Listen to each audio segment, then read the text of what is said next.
بسم الله الرحمن الرحيم الحمد لله رب العالمين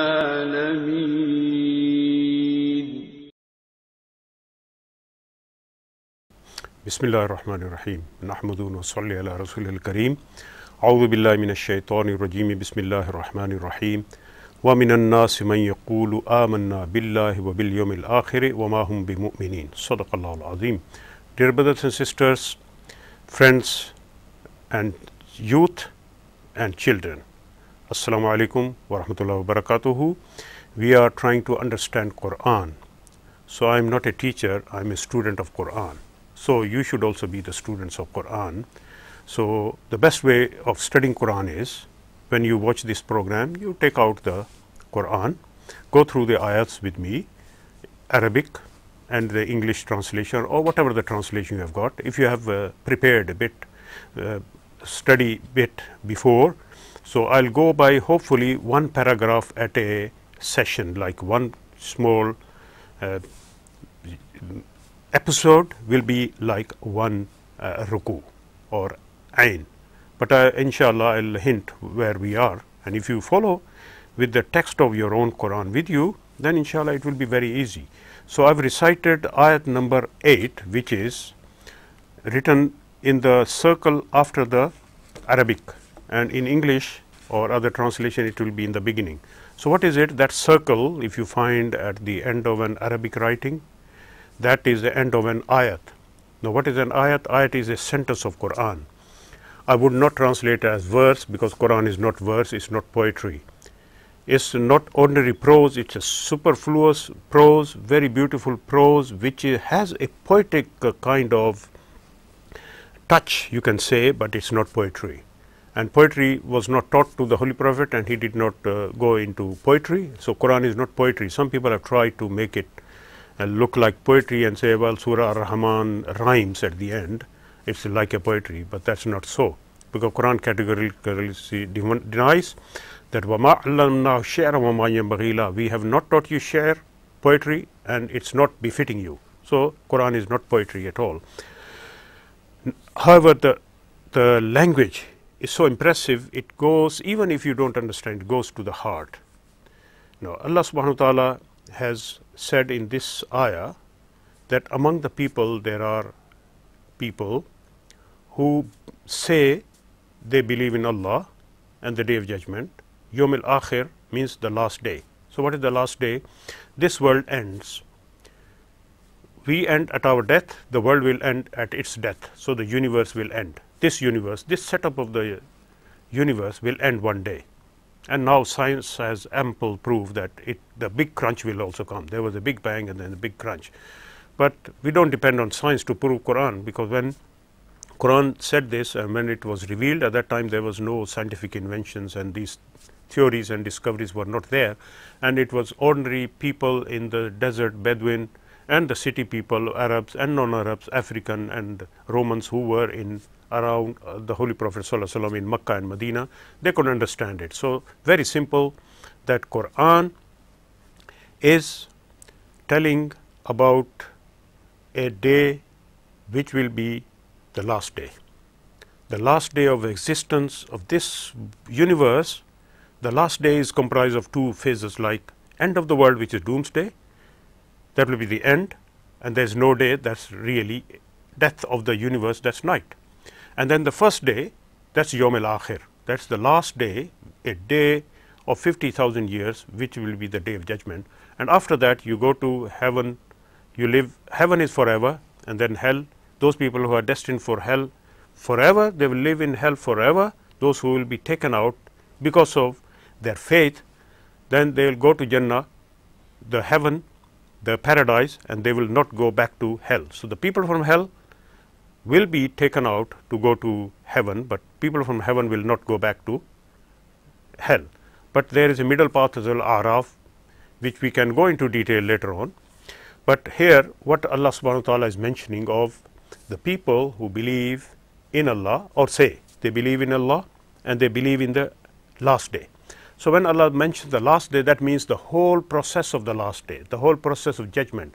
On the last day, there will be the judgment, there will be a scale, there will be books, reports given to the people in their hands, good people, good report in the right hand, bad people, bad report in the left hand. What report of what? This life. So this is the life which earns the next life. So we are here to work for the next life. So this life is very important, but this is transitory life. It's going to end, but this is very precious that we have to earn the everlasting life from this temporary life. And this is very important, that we have not to waste any of our time or energy in this life. Every second is precious, as they say, that time is gold. So time is not just money, it is gold. Rather, I would say time is diamond. And time is the most precious metal you can ever think. And if you waste time, you misuse your time, and then you don't do enough, you will be feeling sorry on the day of judgment. So there are some people. So Allah subhanahu wa ta'ala has mentioned three categories of people.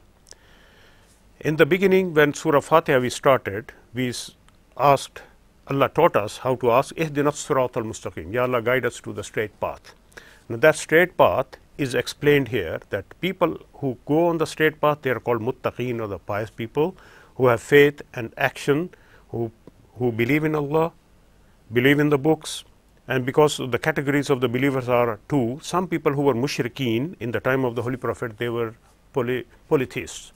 They were pagans, like they were worshipping idols, statues, sun, moon, stars, and different existence, part of the existence. And this, you can say that this is this prevails throughout the world. In ancient cultures, people used to worship. In pharaonic time, they used to worship foxes, cats, and beetles, and God knows what. And in China, ancestors were being worshipped, and in many parts of the world, different deities, different murtis, and different statues and idols are worshipped as manifestations of God. Like there is a statue which manifests the power of God, the power of creation, and it's given a name, given a shape. A power of destruction is given a shape, power of preservation is given a shape.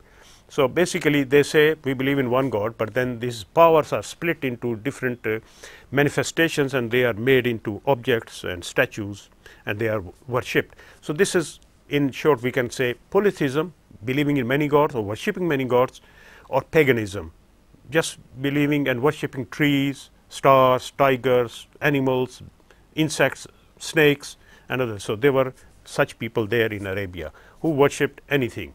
Like anything with power, they would say, well, this is a manifestation of that power, and the Shakti or the power is behind it. So we are worshipping that power, we are not worshipping this. And they believed in one God. They said there is a super being, super God.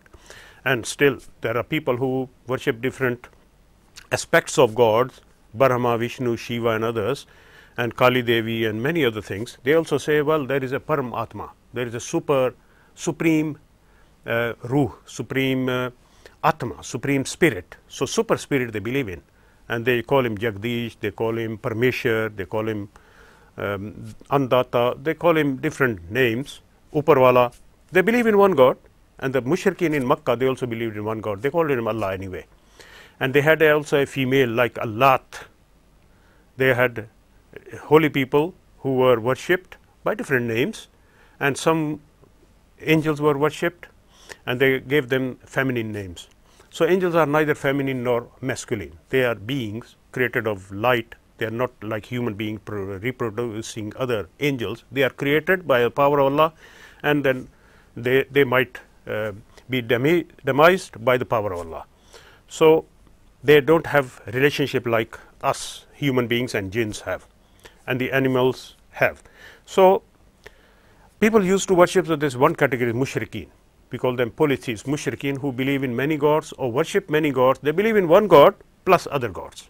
So that's the shirk. Shirk doesn't mean that you believe in many gods and don't believe in one God. No. Believing in one God plus other gods, in Trinity or dual God, two gods, three gods, or many gods, that's polytheism, that's paganism. That's shirk, and that's the greatest sin. The Holy Prophet was asked, what is the greatest sin? He said, the greatest sin is to ascribe any partner with Allah, to believe anyone else as God and worship him. That's in simple. The second greatest sin was to kill one's children for poverty, and the third was to do zina, to do adultery, to fornication. So indecent taking chastity of any lady. So these are sins, and there are different hadiths. The greatest of sins is shirk.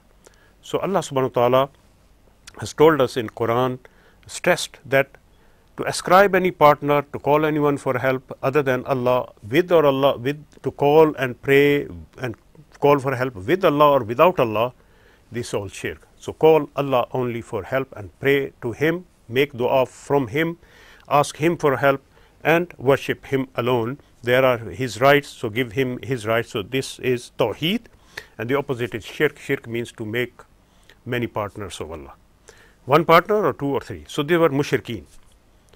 There were other people of the book, like Christians and Jews. They also converted to Islam. So there were two categories. One, that they came from the background of shirk, of polytheism, and the others who came from the background of Judaism or Christianity. Some aspects of Judaism and Christianity, you can say, they line up with shirk, like some Jews who believed in Uzair ibn Allah. Uzair is also son of Allah. Some Christians also believe that Jesus is son of Allah. And in the same way, they make a trinity. That's also a polytheistic view, but still they are called people of the book, and the people of the book are non-believers. If they don't believe in the last book, Qur'an, and they don't believe in Muhammad sallallahu alaihi wasallam, they are kuffar, they are non-believers. But there are categories that are categorized as a separate category of the kuffar as people of the book, who were given book. So Allah subhanahu wa ta'ala mentioned the belief in two ways. Like first belief is for general belief, that people believe in yu'minuna bil ghaib, they believe in the ghaib. So these are the people on the right path. And then the second category was believed wa yu'minuna bima unzila ilayka wa ma unzila min qablik, that people who believe in what you have been revealed to you, Qur'an, and what was revealed before.